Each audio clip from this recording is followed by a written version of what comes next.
भारत के द्वारा लिए गए एकाएक सीज फायर के निर्णय ने वैसे तो पूरे देश के लोगों को अचानक से चौंका दिया।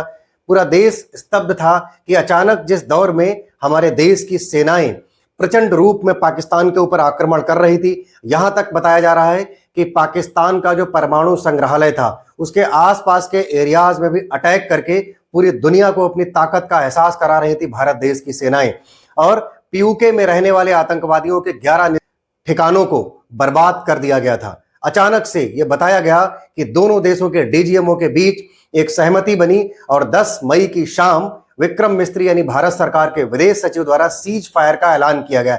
लेकिन ये दोनों देशों के डीजीएमओ के बीच एक कैसी सहमति थी कि सीज फायर के बाद भी पाकिस्तान की तरफ से लगातार बमबारी और गोलाबारी से अटैक किया जा रहा है। सीमावर्ती जगहों पर लोग आज भी पाकिस्तान के आतंक का निशाना बन रहे हैं। अमेरिका की चौधराहट से पूरा भारत देश नाराज था कि जिस तरह से सीज फायर का ऐलान हुआ, अमेरिका अपने घर में बैठ करके यह डिसाइड करेगा। जिस वक्त हमारे देश के लोग निर्दोष बच्चियों के सिंदूर उजाड़े गए, निर्दोष बहनों को विधवा किया गया, उस वक्त यह ट्रंप कहां बैठा था? जब हमारे देश की सेनाएं पाकिस्तान को तबाह कर रही थी, आतंकवाद को मिटा रही थी, तब यह देश अमेरिका और ये डोनाल्ड ट्रंप अचानक से पैदा होकर के आता है और एक ऐसे सीज फायर में कूद पड़ता है और फिर उसका श्रेय भी वही ले लेता है। यानी भारत सरकार और पाकिस्तान सरकार के बीच यूं लगता है कि कोई वार्ता हुई ही नहीं, इसी ट्रंप ने ही सारी वार्ता कराई। इसके बाद के घटनाक्रम पर अगर आप नजर डालें तो बुद्ध पूर्णिमा के दिन 12 मिनट का नरेंद्र मोदी हमारे देश के प्रधानमंत्री का एक भाषण, उसके ठीक अगले दिन आदमपुर एयरबेस में 22 मिनट का भाषण। ये आदमपुर एयरबेस वही एयरबेस है जिसको ध्वस्त करने का एक झूठा प्रोपेगेंडा पाकिस्तानी मीडिया के द्वारा चलाया गया था, पाकिस्तानी सरकार के द्वारा चलाया गया था। वो तो अच्छा डिसीजन था प्रधानमंत्री नरेंद्र मोदी का कि आदमपुर एयरबेस जाकर उन्होंने हमारे सेना के जाबाज सिपाहियों के साथ मिल करके मुलाकात की और उनकी हौसला अफजाई की और दुनिया को यह संदेश दिया कि पाकिस्तान झूठा है, एकदम निर्लज्ज है, बेशरम है। और ये देखिए हमारा आदमपुर एयरबेस बिल्कुल सुरक्षित है, जिसको छूने की भी हिम्मत पाकिस्तान के नालायक सिपाहियों में नहीं है। लेकिन उसके बाद भारत देश की सरकार ने यानी भारतीय जनता पार्टी की सरकार ने इस देश के अंदर जो करना शुरू किया वह वाकई थोड़ा सा राजनीतिक लग रहा है और थोड़ा सा कहीं ना कहीं राजनीतिक रूप से वोट के एकत्रीकरण का फार्मूला भी लग रहा है। क्या दोनों देशों के बीच चल रहा युद्ध किसी अंजाम तक पहुंच गया था, किसी मुकम्मल अंजाम तक पहुंच गया था? क्या हमारे देश की सेनाओं ने वाकई विक्ट्री हासिल कर लिया था? मुझे तो लगता है कि हमारे देश की सेनाएं विक्ट्री हासिल करती, पीयूके पर कब्जा करती, लाहौर को ध्वस्त करती, जिस तरह से रावलपिंडी को ध्वस्त किया उस तरह से कराची को भी ध्वस्त करती। उससे पहले ही हमारे देश की सेनाओं को हमारे देश की सरकार द्वारा सीज फायर का मैसेज देकर रोक दिया गया। फिर भी हमारे देश में तिरंगा यात्रा हो रही है।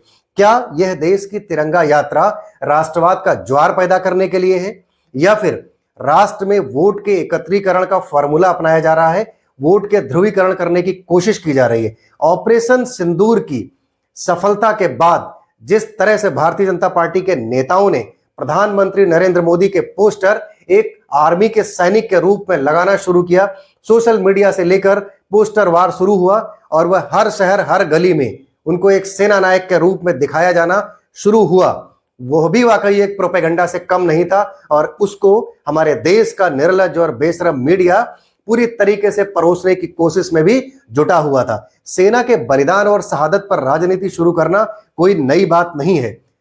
इससे पहले पुलवामा अटैक के बाद भी प्रधानमंत्री नरेंद्र मोदी ने इस देश की चुनावी रैलियों में यह कहकर वोट मांगा था कि अगर आप भाजपा को वोट देते हैं तो आपका वोट पुलवामा में शहीद हुए सैनिकों के नाम होगा। जब ये नेता ये सब करते हैं तो उन शहीदों के परिवार के विषय में भी नहीं सोचते हैं। अगर यह समय कुछ करने का था तो यह था कि जो हमारे देश का जांबाज सिपाही बीएसएफ का जवान बहुत दिनों बाद पाकिस्तान के चंगुल से छूटकर वापस आया है, ये मानता हूं कि एक डिप्लोमेटिक विक्ट्री है। उसके परिवार से मिलते, उसके परिवार को एक आसरा देते। जो सैनिक हमारे देश के शहीद हुए हैं, जिन्होंने बलिदानी दी है, जिन्होंने अपने जीवन का सर्वोच्च बलिदान दिया है, उनके परिवारों में जाकर उनके बूढ़े माता पिता की देखभाल का जिम्मा, उनके बच्चों की शिक्षा का जिम्मा और उनके भविष्य का जिम्मा अगर सरकार उठाने का ऐलान करती तो शायद ज्यादा अच्छा कदम होता। तिरंगे की लहराहट सबको अच्छी लगती है, लेकिन तिरंगा अगर राजनीति के लिए इस्तेमाल किया जाए तो यह भी देश का अपमान की श्रेणी में आना चाहिए। इसके बाद अचानक से और बहुत सारे घटनाक्रम सामने आए, जैसे सीज फायर का ऐलान हमारे देश की सरकार ने किया, उसके तुरंत बाद पूरा सोशल मीडिया पूर्व प्रधानमंत्री इंदिरा गांधी की यादों में डूब गया। अचानक से लोग याद करने लग गए पूर्व प्रधानमंत्री इंदिरा गांधी को और तुलना करने लग गए प्रधानमंत्री नरेंद्र मोदी से, और ये कहने लगे कि वह वाकई आयरन लेडी थी। जिस तरह से उस वक्त भी अमेरिका का दबाव था और उस भारी दबाव के बीच भी 1971 में पाकिस्तान के 2 टुकड़े कर दिए थे और एक नए देश बांग्लादेश के रूप में पैदा कर पाकिस्तान को कमजोर कर दिया था। आज लगभग वही सिचुएशन खड़ी थी। हम पीयूके पर कब्जा करने वाले थे, हम बलूचिस्तान को अलग कर कर कश्मीर अपना वापस लेकर पाकिस्तान को नंगा करने वाले थे, लेकिन जैसे जैसे सीज फायर का आदेश हुआ पूरे देश में निराशा छा गई। लोगों ने असहमति दर्ज कराना शुरू किया, उनकी ट्रोलिंग का अभियान भी शुरू हो गया, क्योंकि सरकार के निर्णय से असहमत होना इस देश का अपमान समझा जाने लगा है। इस वक्त देश में एक ऐसा नैरेटिव है। उसके बाद अचानक से कोई छूटा नहीं रहा। अमित शाह यानी हमारे देश के गृह मंत्री का वो बयान याद आया जो सदन में बोलते हुए प्रधानमंत्री नरेंद्र मोदी को बचाव करते हुए जिस तरह से अमित शाह गृह मंत्री बोल रहे थे, पंडित जवाहरलाल नेहरू के टाइम का एक वाकया याद करते हुए कि अगर जब हमारे देश की सेनाएं विक्ट्री की तरफ थीं तो प्रधानमंत्री जवाहरलाल नेहरू को सीज फायर का ऐलान नहीं करना चाहिए था।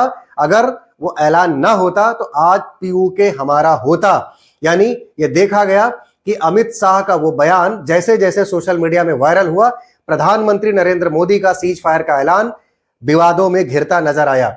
उसके बाद प्रधानमंत्री नरेंद्र मोदी का भी एक वीडियो जारी हुआ जो 2011 का बताया जा रहा है। उसमें वो कहते हैं कि अमेरिका कौन होता है जी, हमारा देश खुद इतना सक्षम है, खुद इतना शक्तिशाली है कि हम दुनिया के किसी देश पर स्वयं दबाव बना सकते हैं। ये अमेरिका कौन होता है हमारे देश पर दबाव बनाने वाला। आज जब वो खुद प्रधानमंत्री हैं तो वो अमेरिका के दबाव में आए, एनी हाउ कोई भी रीजन रहा हो, लेकिन अमेरिका ने स्वयं यह डिक्लेयर किया, स्वयं घोषित किया कि उसके दबाव में भारत ने सीज फायर पर सहमति जताई है।